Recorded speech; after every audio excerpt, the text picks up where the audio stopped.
Students, अब इस video में अब हम एरर्स को और आगे लेके चलते हैं। हम errors, mean absolute error find out करना सीख गए हैं, हम एरर लिमिट्स निकालना सीख गए हैं, errors in sum, error in difference. अब हम error in multiplication, division and raise to power n के टॉपिक समझेंगे। पहले हम ये बताते हैं कि हमें किस अप्रोच से चलना है। अगर हमारे पास कोई मल्टीप्लिकेशन का फार्मूला होगा, सपोज़ करो कि मेरे पास कुछ रीडिंग्स हैं, उनको मल्टीप्लाई करके x आ रहा है value, x is equal to a multiply by b। तो अगर ये a मेरे पास एक रीडिंग होगी और b हमारे पास एक अलग रीडिंग होगी विद एरर लिमिट, और x हमारा उनका मल्टीप्लिकेशन करने के बाद आएगी। तो x के अंदर अगर मुझे लास्ट में रिलेटिव एरर लिखना होगा तो रिलेटिव एरर लिखने का formula delta x by x, a का एरर लिखने का फॉर्मूला, रिलेटिव एरर लिखने का formula delta a by a। तो मल्टीप्लिकेशन की जगह आपने प्लस माइनस डाल देना है, और b का formula delta b by b। तो ये आपका न्यूमेरिकल सॉल्व करने की अप्रोच होगी। फॉर्मूला कोई भी हो, आपने एरर्स को रिलेटिव एरर की फॉर्म में लिख के ऐड करते चलना है।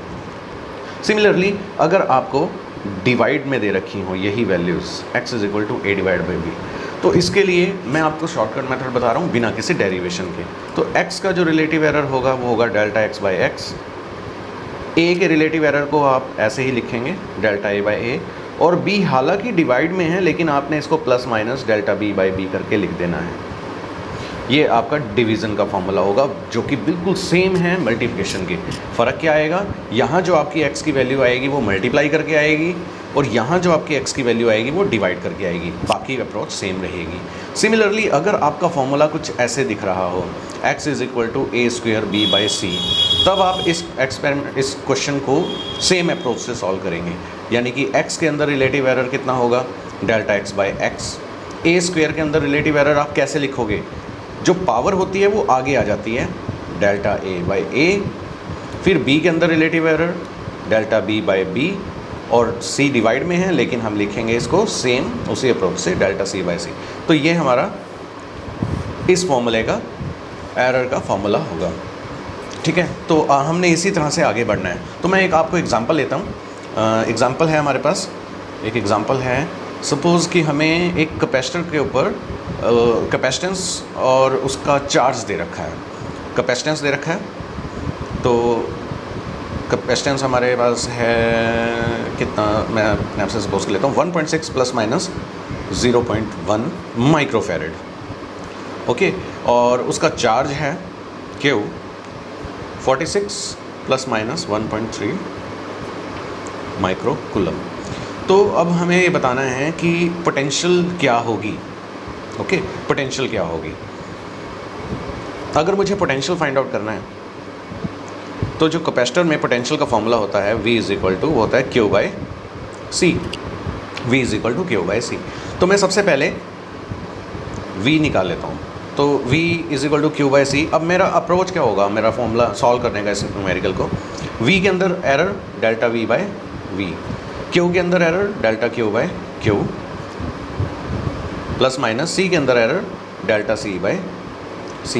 यहाँ डेल्टा Q की वैल्यू क्या होगी 1.3, Q की वैल्यू क्या होगी 46, डेल्टा C की वैल्यू क्या होगी 0.1, और C की वैल्यू क्या आएगी 1.6। तो ये वैल्यूज़ तो हमें पता चल गई, और डेल्टा V हमें फाइंड आउट करना है। लेकिन V क्या होगा, V हम यहाँ से फाइंड आउट करेंगे। So let's find out V। V is equal to Q by C, it's 46 divide by 1.6।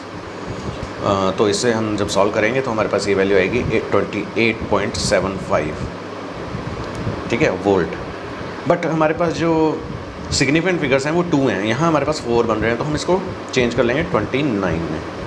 So it's 29 volt. सो अब हमारे पास V आ चुका है, हमारे पास सारी वैल्यूज़ पहले से मौजूद हैं। So delta V find out कर लेते हैं, upon V 29 is equal to delta Q की वैल्यू 1.3, Q की वैल्यू 46, डेल्टा C की वैल्यू 0.1, और C की वैल्यू 1.6। तो इस तरह से हमने इसे सॉल्व करके डेल्टा V फाइंड आउट कर लेना है। तो हमारा जो डेल्टा V सॉल्व करके आएगा वो आएगा 0. लास्ट में जो हमारे पास वैल्यू आएगी वो आएगी 2.60। तो 0 को हम इग्नोर कर देंगे तो इट्स 2.6 वोल्ट। ये क्या आया हमारे पास, डेल्टा V। तो लास्ट में जब हम आंसर लिखेंगे। आंसर कैसे लिखेंगे? आंसर लिखेंगे, जो हमने वोल्टेज फाइंड आउट करनी थी, पोटेंशियल फाइंड आउट करनी थी, वो आई हमारे पास 29 और एरर कितना आया 2.6। सो इस तरह से हमने इन क्वेश्चंस को सॉल्व करना है। तो आप इसी तरह से आप मल्टीप्लिकेशन का क्वेश्चन भी ट्राई करेंगे और इस तरह से ये क्वेश्चंस भी आप ट्राई करेंगे। सो इन वैल्यूज़ को हम क्या बोलते हैं? Relative errors. और अगर हमें परसेंटेज एरर की फॉर्म में दे रखा हो तो हम इसमें डायरेक्ट वैल्यूज़ पुट कर सकते हैं। Thanks for watching.